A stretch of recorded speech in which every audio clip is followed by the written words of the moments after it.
تسلیم کر کے بھی اپنا نقصان کر رہے ہیں؟ آپ کی ریڈنگ کیا ہے؟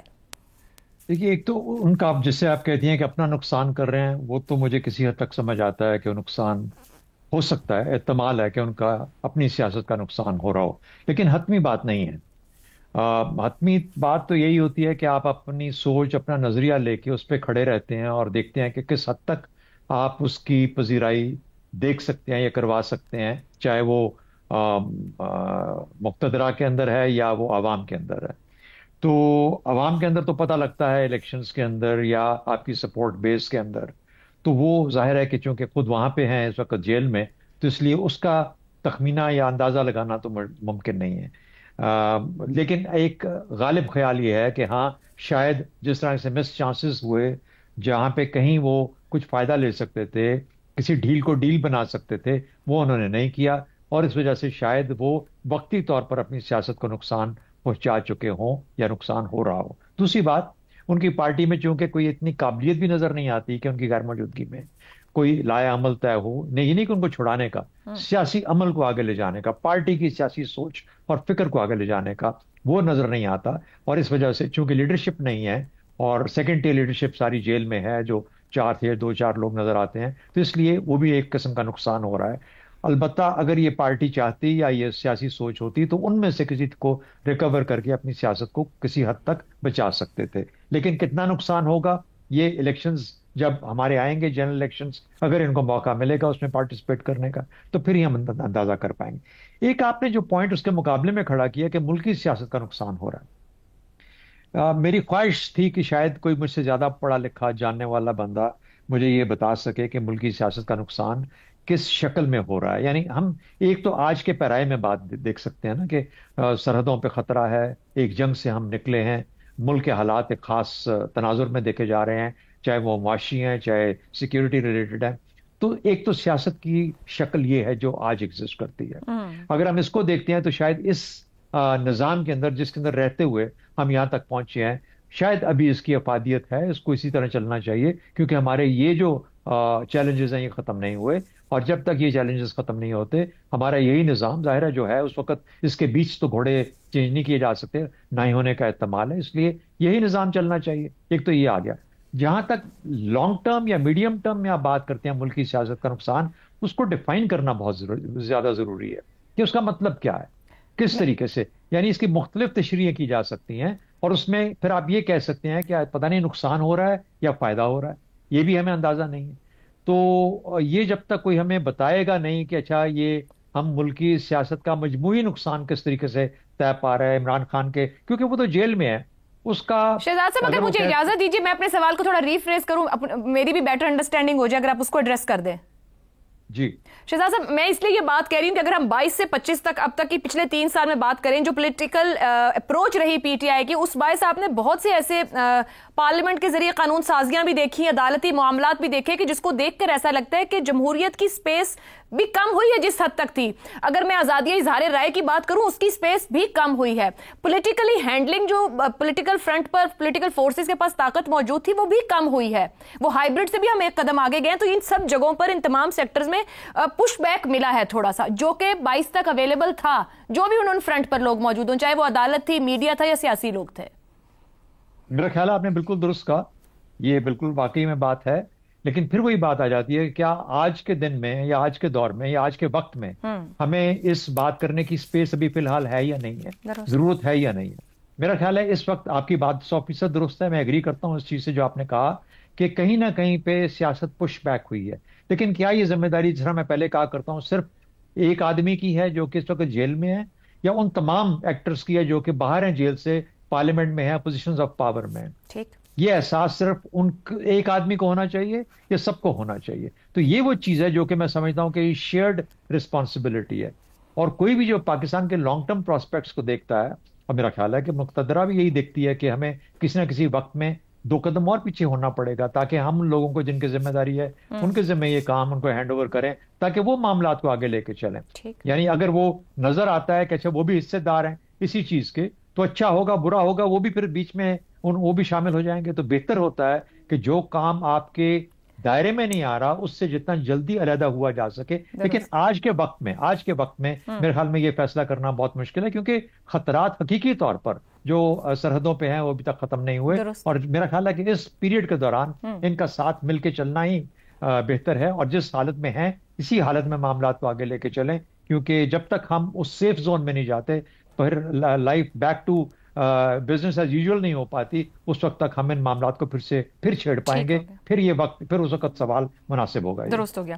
زیغم صاحب، ایک طرف شہزاد صاحب حقیقی خطرات کی بات کریں کہ فوکس کہاں ہونا چاہیے، مگر دوسری طرف پھر میں اگر عمران خان صاحب کی بات کروں تو ان کی گزشتہ روز کی اگر ٹویٹ آپ کی بھی نظر سے گزری ہو جہاں پر وہ اپنی بیگم کا تذکرہ بھی کر رہے ہیں دوبارہ سے ان ایسے معاملات کے لیے جہاں پر پھر وہ ریڈ لائن کہتے ہیں اور پھر بات کہیں کی کہیں چلی جاتی ہے، پھر ان کا بیان، پھر وہ سڑک پر آنے کی بات، وہ سب آپ کو لگتا ہے کہ یہ 10 مئی کے بعد سے قبولیت مقبولیت کو اگر آپ دیکھیں جہاں پر وہ بار بار پیغام رسانی کر رہے ہیں، وہاں وہ مزاحمت کی راہ پر ہیں اس وقت یا سیاسی جارحیت کا راستہ اب اختیار کرنے جا رہے ہیں؟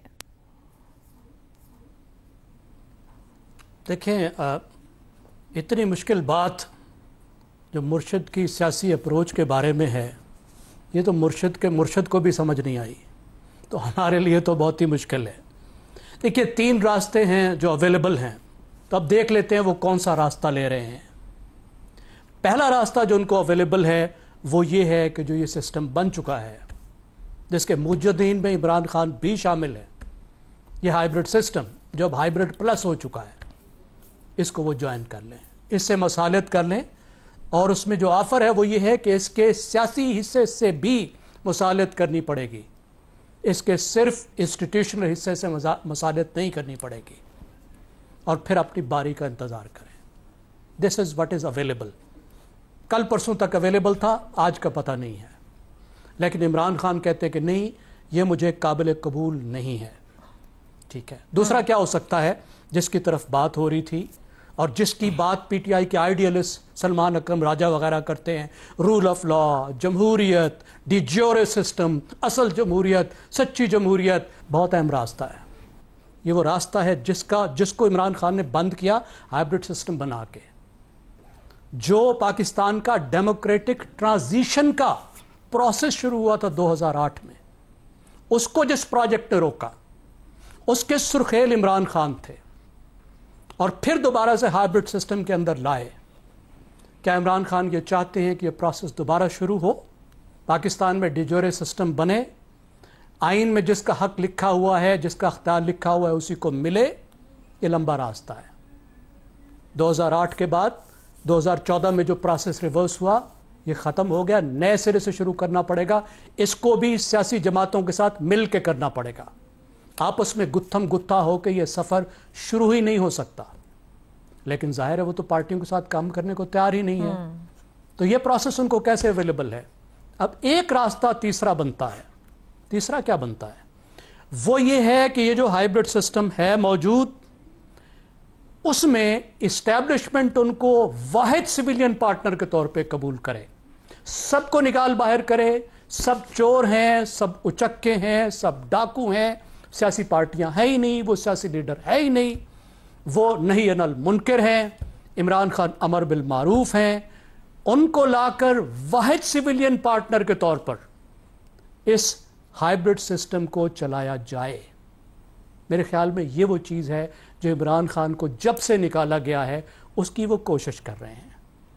اس کے لیے انہوں نے مذاکرات بھی کی، باجوہ سے بھی بات کی، حملے بھی کیے، بیانیے بھی بنائے ہر طرح کے. اس کے لیے 9 مئی بھی کیا، 26 نومبر بھی کیا کہ دباؤ ڈال کے یہاں پر لایا جائے. میرا خیال ہے عمران خان یہاں سے باہر نہیں نکلے، وہ وہیں پر کھڑے ہیں ابھی بھی جہاں وہ دوبارہ لائے ہیں. جب انہیں آفز جو بھی اگر کی گئی ہیں یا جو کچھ اویلیبل تھا اس کی بجائے وہ دوبارہ سے دباؤ ڈال کے یہاں پہ لانا چاہتے ہیں. مجھے نہیں لگتا کہ یہ آپشن ان کو اویلیبل بھی ہے. تو سیاسی جماعت کو کیا کرنا چاہیے؟ سیاسی جماعت کو آرٹ آف دا پاسبل کے طور پہ سیاست کو لینا چاہیے. دیکھنا چاہیے کہ لیسٹ ورسٹ آپشن کیا ہے. اگر آپ کو پسندیدہ آپشن اویلیبل نہیں ہے آج، تو آپ یہ دیکھیں کہ جو بری آپشنز اویلیبل ہیں ان میں سے سب سے کم بری آپشن کون سی ہے اس کو لیں. ٹھیک. وہ ان کو قابل قبول نہیں ہیں، تو پھر انقلاب لانا چاہتے ہیں تو لے آئیں۔ مجھے تو لگتا ہے کہ قوم کے جتنے جذبات تھے وہ بھارت کے ساتھ جنگ پہ اس وقت خرچ ہو گئے ہیں۔ گرمی بہت بڑی ہے، ہمارے جو بچے ہیں جو ان کے فالوور ہیں وہ تو اے سی لگا کے اور بستر میں گھس کے موبائل پر انقلاب لا رہے ہیں۔ ٹھیک ہو گیا، کتنی دیر آپ مزید خیبر پختونخوا کے بیچارے نوجوانوں کا رگڑا لگائیں گے؟ شاید اب وہ بھی نہیں آئیں گے علی امین گنڈا پور کے پیچھے۔ درست ہو گیا۔ رضا رومی صاحب، یہ اوپر زیغم صاحب نے 3 آپشنز کی بات کر دی ہے، ابھی معروض میں ایسا لگتا ہے کہ کوئی بھی آپشن نتیجہ خیز نہیں ہو رہا ہے۔ آپ کی رائے میں سیاست آرٹ آف امپاسبل کیوں بن گئی ہے عمران خان کے ساتھ؟ اور اگر آپ کو کہا جائے، جیسے انہوں نے کلوز کرتے ہوئے کہا، سب سے کم برا آپشن جو ہے اس طرف چلا جائے، آپ کے خیال میں وہ آپشن ان میں سے کون سا ہو سکتا ہے؟ دیکھیے، آپشنز پہ بات کر لیتے ہیں، لیکن پہلی بات یہ ہے کہ آپ نے کہا کہ سیاسی، آپ لفظ استعمال کر رہی ہیں سیاسی۔ عمران خان روایتی سیاستدان نہیں ہیں، یہ بات تو ابھی تک جو ہے وہ سب پہ عیاں ہو چکی ہے، کوئی اس میں ڈھکی چکی بات نہیں ہے۔ ان کی جو بھی آپ اس کو نام دیں، سیاست یا طرز عمل ہے، وہ بہت فرق ہے باقی جماعتوں سے یا پاکستان کے باقی روایتی سیاستدانوں سے۔ پہلی تو یہ بات ہے کہ عمران خان صاحب جو ہے وہ یہ جو پارلیمانی کمپیٹیٹیو جمہوریت ہے اس میں یقین نہیں کرتے۔ ان کا یہ خیال ہے کہ ایک ہی پارٹی کا رول ہونا چاہیے، ایک ایماندار شفاف جو ہے شخص جو ہے خلیفہ وقت وہ ریاست مدینہ بنائے، اس کی بیکنگ کرے سپاہی سالار، یا تو وہ اس کی مرضی کا ہو سپاہی سالار، یا سپاہی سالار اس کا ٹوٹل حامی ہو۔ جیسے کہ پہلے آپ کو یاد ہے کہ قوم کے والد جو تھے ان کو ڈکلیئر کیا گیا تھا، اور آج کل جو والد ہیں ان سے دوری ہو گئی ہوئی ہے۔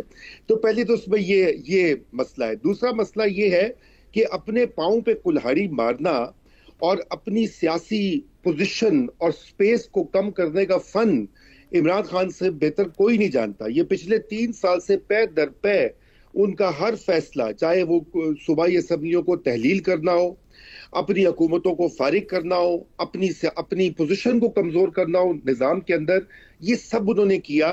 نہ جانے کیوں اور کس کے کہنے پہ اور کون ان کو ایڈوائز کر رہا تھا۔ یقیناً ان کو کوئی نہ کوئی مشیر بھی ہیں، کچھ سیاسی کچھ غیر سیاسی مشیر، اور انہوں نے عمران خان کا جسے بقول شخص سے بھٹا بٹھایا ہے۔ آپ نے جس ٹویٹ کا ذکر کیا، اب آپ مجھے یہ بتائیے کہ یہ اگر کل فرض کیجئے کہ انقلاب آ جاتا ہے اور یہ جو موجودہ گورنمنٹ ہے یہ ہٹ جاتی ہے، تو پھر بھی پاکستان کی فوج تو یہیں رہے گی نا، اور عمران خان اگر وزیر اعظم بن جائیں، تا حیات بھی بن جائیں، تو ان کو اس فوج کے ساتھ بھی کام کرنا ہوگا۔ تو کیا وہ کوئی اور فوج لائیں گے؟ انڈیا کی، بھوٹان کی، بنگلہ دیش کی، نیپال کی، یا کوئی اپنی طرز کی بنائیں گے؟ جو زمینی حقائق ہیں ان کو تسلیم کر کے آگے بڑھنا سب سے پہلا قدم ہوتا ہے عملی سیاست میں، اور خان صاحب یہ بات بھول جاتے ہیں بار بار۔ سوال اتنا سا ہے عائشہ، آپشن سب نکل آتی ہیں کہ اگر آپ معروضی حقیقتوں کو تسلیم کریں اور آگے بڑھیں، اور اس وقت جیسے زیغم صاحب نے کہا ان کے پاس یہی بیسٹ آپشن ہے کہ وہ باقی سیاسی قوتوں کے ساتھ مل کر ایک محاذ بنائیں، اچھی یا بری، چور یا ایماندار، یہی سیاسی پارٹیز ہیں، یہی سیاستدان ہیں۔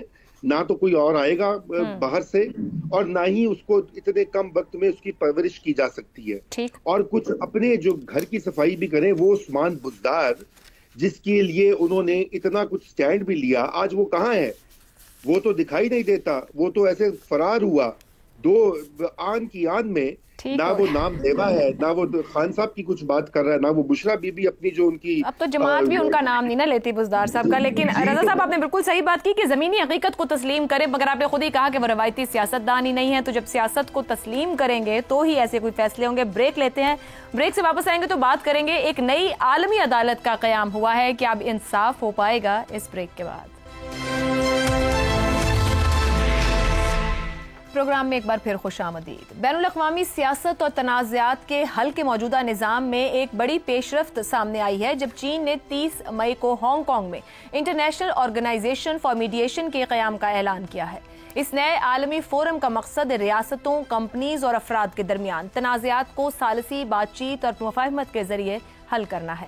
انٹرنیشنل کورٹ آف جسٹس اور پرماننٹ کورٹ آف آربیٹریشن جیسے اداروں کے متوازی عالمی ادارہ برائے ثالثی ایک مشرقی متبادل کے طور پر سامنے آیا ہے، جس میں چین ثالثی بات چیت اور مفاہمت کو ترجیح دیتے ہوئے خود کو عالمی سطح پر تنازعات کے پرامن حل کا حامی اور ذمہ دار کردار ادا کرنے والے ملک کے طور پر پیش کر رہا ہے۔ یہ پیش رفت صرف ایک قانونی اقدام نہیں بلکہ چین کی ایک گہری اور منظم سافٹ پاور حکمت عملی کا بھی حصہ ہے۔ ایک طرف جہاں مغربی ممالک قانون، انصاف اور انسانی حقوق کے بیانیے کے ذریعے اپنا اثر قائم کرتے ہیں، وہیں چین عالمی سیاست میں تنازع کے بجائے توازن کا پیغام دے کر ترقی پذیر دنیا کو اپنی طرف متوجہ کر رہا ہے۔ عالمی ادارہ برائے ثالثی دراصل چین کی اس خواہش کا بھی مظہر ہے کہ وہ عالمی سطح پر ایک متبادل نظام انصاف ترتیب دے جو لچکدار، کم لاگت اور تیزی سے فیصلے دینے والا ہو، جو مغربی عدالتوں سے الگ اپنی خود مختار ساکھ رکھتا ہو۔ پاکستان سمیت 80 سے زیادہ ایشیائی، افریقی اور خلیجی ممالک نے عالمی ادارہ برائے ثالثی میں شمولیت اختیار کی ہے، جو اس بات کا اشارہ ہے کہ دنیا کے کئی حصے مغربی اداروں کی اجارہ داری سے نکل کر کسی متبادل اور غیر جانبدار راستے کی تلاش میں ہے۔ عالمی ادارہ برائے ثالثی صرف ایک نیا ثالثی ادارہ نہیں بلکہ چین کی سافٹ پاور کو نئی جہت دینے کی علامت بھی ہو سکتی ہے۔ تنازع نہیں، مفاہمت جیسے نعرے کے ذریعے چین ایک ایسا عالمی بیانیہ ترتیب دے سکتا ہے جس میں مغربی قانونی اداروں کی اجارہ داری کو توازن میں لایا جا سکے۔ یہ فورم چین کے اس بڑھتے ہوئے کردار کی عکاسی کرتا ہے جس میں وہ خود کو نہ صرف معاشی عسکری طاقت بلکہ عالمی ضامن، امن اور انصاف پسند ثالث کے طور پر پیش کر رہا ہے۔ ایسے میں دنیا کے لیے اصل سوال یہ ہے کہ کیا انٹرنیشنل آرگنائزیشن فار میڈیشن خود کو نئے سفارتی اور عدالتی مرکز کی حیثیت سے تسلیم کروانے کے ساتھ ساتھ اپنی مؤثریت اور غیر جانبداری کے ذریعے عالمی تنازعات کے پرامن حل میں حقیقی کردار ادا کر پائے گا؟ اسی پر پینل کی رائے آپ کے سامنے رکھیں گے۔ سوال اس طرح سے: عالمی عدالت انصاف اور مغرب کے مخصوص انصاف کے تصور کے تناظر میں کیا انٹرنیشنل آرگنائزیشن فار میڈیشن عالمی تنازعات کے حل میں غیر جانبدار اور مؤثر متبادل بن سکتی ہے؟ زیغم صاحب۔ عائشہ، ہمارے قومی شاعر نے کچھ 100 سال پہلے کہا تھا، گراں خواب چینی سنبھلنے لگے، ہمالا سے چشمے ابلنے لگے، کہ جب چین جاگے گا تو دنیا بدلے گی۔ سب سے اہم بات جو ہم تھوڑے سے وقت میں اس وقت کر سکتے ہیں، جو میں کر سکتا ہوں، وہ یہ کہ ہم ذرا فرق سمجھ لیں ان دو چیزوں کا تو سب سمجھ میں آ جائے گا۔ دیکھیے، جب نوآبادیاتی نظام ختم ہوا تو مغرب نے ایک نیا نظام بنایا۔ اس نئے نظام میں معاشی ادارے بھی شامل تھے، بین الاقوامی قانونی ادارے بھی شامل تھے۔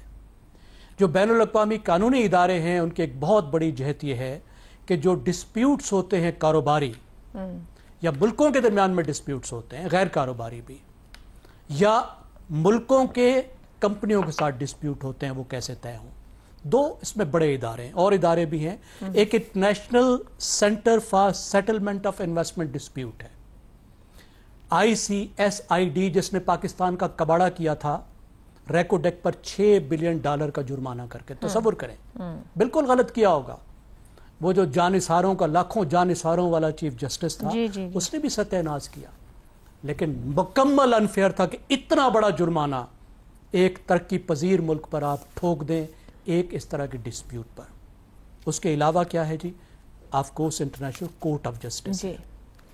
اب یہ دو ادارے ہیں، اب نیا کیا ہے؟ یہ بہت ہی اہم بات ہے۔ دیکھیں، ہم جس ادارے کی بات کر رہے ہیں وہ ادارہ کیا کرتا ہے؟ وہ آربیٹریشن کرتا ہے۔ ثالثی دو مختلف چیزیں ثالثی میں ہوتی ہیں۔ آربیٹریشن کیا کرتا ہے کہ وہ دونوں طرف کی باتیں سن کر ایک فیصلہ سناتا ہے، وہ فیصلہ بائنڈنگ ہوتا ہے، یہ ہوتی ہے آربیٹریشن۔ لیکن جو نیا ادارہ بنا ہے یہ ہے international organisation for mediation. Mediation کیا ہوتی ہے کہ جو تیسری پارٹی ہوگی، جو یہ ادارہ ہوگا، وہ جج کی طرح فیصلہ نہیں کرے گا، وہ دونوں پارٹیوں کے ساتھ گفتگو کر کے ایک مشترکہ پوائنٹ پر ان کو لائے گا، اور جس بات پہ وہ دونوں اگری کریں گے وہ فیصلہ بنے گا۔ درست۔ اب آپ کو سمجھ آ گئی کیا فرق ہے؟ اب اس لیے اس کو وانگ جی نے کہا ہے چائنیز وزڈم، اور بالکل ٹھیک کہا ہے۔ دیکھیں، ایڈورڈ ڈی بونو جو دنیا میں تھنکنگ سکلز کے، تھاٹ کے سب سے بڑے ایک ایکسپرٹ مانے جاتے ہیں، انہوں نے اس پہ بہت لکھا ہے کہ جو مغربی سسٹم ہے وہ کنفلکٹ پر چلتا ہے، جو چین کا نظام ہے وہ اتفاق سازی پر چلتا ہے، کہ آپس میں اتفاق پیدا کر کے کسی ایک پوائنٹ پر لانے کی کوشش کی جاتی ہے۔ صحیح۔ تو ایک دنیا کے لیے ایسا پلیٹ فارم ہے کہ جا کے آربیٹریشن میں گردن توڑوانے کی بجائے وہ یہاں آ کے بیٹھیں اور آپس میں مل کر ان ڈسپیوٹ کو طے کریں اور ایک ون ون کی سچویشن میں جائیں. میرے خیال میں یہ بہت بڑی تبدیلی کی ابتدا ہے. درست. شہزاد صاحب، عالمی عدالت انصاف اور مغربی طاقتوں کے کردار پر جانبداری کے الزامات سامنے رہے ہیں. فلسطین، عراق، لیبیا، کوسوو، سب تنازعات دیکھ لی جائیں. IOMED یہ جو ایک آرگنائزیشن ہے، یہ چین کی سافٹ پاور حکمت عملی کیا ایک عالمی انصاف کے تصور کو نیا رنگ یا نئے زاویے سے سامنے لائے گی؟ ایک توازن پیدا ہوگا ورلڈ سٹیج پر؟ عائشہ، اگر غزہ کی لڑائی، اسرائیل کا جو حملہ ہے وہ 1.5 سال سے 1.25 سال سے جاری ہے، بلکہ اب 1.5 سال تقریباً ہونے سے اوپر ہو گیا اس سے. یوکرین اور روس کی جنگ 3 سال سے جاری ہے. پاکستان اور ہندوستان کے اندر اگر جنگ ہوئی، اس کو روکنے میں امریکہ کا ہاتھ تھا، اور باقی دونوں جنگوں کے اندر بھی امریکہ اپنا رول ادا کر رہا ہے. تو اقوام متحدہ تو اپنے طور پہ اپنا کام نہیں کر پا رہی اور فعال نہیں ہے. یہ سب سے بڑا ایک جسے کہتے ہیں مارکر فیلئر کا انٹرنیشنل سسٹم کے اندر وہ یہ ہے. دوسرا، ہم اس کے بعد دیکھتے ہیں کہ ورلڈ ٹریڈ آرڈر ایگزسٹ تو کرتا ہے، لیکن امریکہ ٹیرف پہ ٹیرف لگائے جا رہا ہے. لگا سکتا ہے کچھ جگہوں کے اندر، لیکن ان تمام چیزوں سے قطع نظر جو کہ ورلڈ ٹریڈ آرڈر جس طریقے سے کہتا ہے کہ معاملات کو چلایا جائے، اگر اس طرح کی ایک آرگنائزیشن ورلڈ ٹریڈ آرڈر جیسی بھی نہیں کر پا رہی، پاکستان دنیا کے نظام کو چلا پا رہی، معاشی نظام کو، اور ایک ملک اپنی اجارہ داری بنا کے اس کے اوپر اپنی مرضی کر رہا ہے، اس کا مطلب ہے کہ وہ بھی اپنا افادیت کھو بیٹھی. سملرلی اور چیزوں کے اندر بھی سوائے ایک چیز رہ گئی، ورلڈ بینک اور IMF. یہ 2 چیزیں ایسی ہیں جن کے اوپر بھی بہت سارے ملکوں کا انحصار ابھی بھی بہت زیادہ ہے. مطلب کیا ہوا؟ جہاں پر امریکہ نے اپنی اجارہ داری قائم کی اور ایک ملٹی لیٹرل سسٹم سے اپنا ہاتھ پیچھے کھینچ لیا، جو کہ واضح طور پر WHO اور باقی چیزوں کے اندر بھی نظر آتا ہے کہ اس نے اپنا ہاتھ پیچھے کھینچ لیا، تو وہاں پہ کوئی نہ کوئی نظام کو رکھنے کے لیے، چلانے کے لیے دوسری قوت پیدا آئے گی. ویکیوم ہوگا، ویکیوم رہ نہیں سکتا، نظام کو چلنا ہے. اس لیے چین آپ کو ابھرتا ہوا، وہ تو ویسے بھی کہتے ہیں کہ دوسرا پول ہے دنیا کا اس وقت ملٹی پولیرٹی کے اندر. ایک تو یہ بات ہوگی. دوسرا، چین کا جو ایکسپینڈنگ فٹ پرنٹ ہے، یعنی مختلف علاقوں میں، مختلف جگہوں پہ، مختلف ملکوں کے ساتھ معاشی تعلقات، انفراسٹرکچر کی ایکسپینشن، یہ وہ وہاں پہ جہاں پہ یہ زیادہ ہو رہا ہے، ان لوگوں کو اور ان کے ساتھ معاملات کو طے کرنے کے لیے بھی کوئی نظام چاہیے. امریکہ یا جو انٹرنیشنل کورٹ آف جسٹس ہے، وہ تو شاید چین کی بالکل مدد بھی نہیں کرے گا. تو چین کو ایک آلٹرنیٹ نظام کریٹ کرنے کی ضرورت پیش آئی. بے شک کہ ابھی زیگم صاحب نے اس کے اندر ایک تفریق پیش کی، جس کے اندر کہ وہ ایک جسے کہتے ہیں کہ جو سوچ کا طریقہ ہے وہ مختلف ہے، یعنی وہاں پر معاملات کو سلجھایا جاتا ہے، یہاں پہ کنفرنٹیشن کو استعمال کیا جاتا ہے. تو میرا اپنا خیال یہ ہے کہ چین کو بھی ضرورت ہے اس چیز کی. تیسری بات، چین وہ جو ممبرز ہیں چائنا کے BRI کے، جو کہ اس وقت 33-34 ملک ہیں، صرف انہی کے معاملات یہاں پہ طے ہوں گے. کیا چین کبھی اس جگہ پہ پہنچ پائے گا جہاں پر برٹن ووڈز کے بعد امریکہ پہنچا تھا، جہاں پر اس نے دنیا کا ایک مکمل سیکیورٹی اور معاشی نظام تشکیل دیا تھا؟ یہ ایک کمی نظر آتی ہے چین کے اس وقت کی پوزیشن اور رول کے اندر. تھوڑے سے کنزرویٹو زیادہ ہیں، اپنے آپ کو سلو رکھا ہوا ہے. میرا خیال ہے کہ اگر امریکہ اور ٹرم اس پریزیڈنٹ کے بعد ایک اور ٹرم پیچھے اسی طریقے سے چلتی ہے 4 سال کی، جس میں امریکہ اپنے آپ کو بند کر لیتا ہے، تو پھر میرا خیال ہے کہ چین کا رول بہت زیادہ بڑھ جائے گا اور غالباً ایک پیرل نظام بنانا پڑ جائے گا. یاد رکھیں، کرپٹو کرنسی ڈالر کے مقابلے میں آہستہ آہستہ دنیا میں بڑھتی جا رہی ہے. یہ تمام چیزیں انڈیکیٹ کرتی ہیں کہ ایک پیرل نظام بننے کے آثار، متبادل نظام کی جگہ بن رہی ہے. بریک لیتے ہیں، بریک کے بعد حسن نثار اور رضا رومی کی رائے آپ کے سامنے رکھیں گے. پروگرام کے آخری حصے میں ایک بار پھر خوش آمدید. حسن نثار صاحب، چائنا کی جانب سے لایا گیا یہ انٹرنیشنل آرگنائزیشن فار میڈیشن، کیا ایک متبادل نظام، مؤثر متبادل نظام بن سکتا ہے؟ دیکھیں عائشہ، میں نے آپ کا بریف پڑھا، مجھے کچھ عجیب سا لگا، اس لیے کہ فی الحال ہم کمپنیز کو علیحدہ رکھتے ہیں.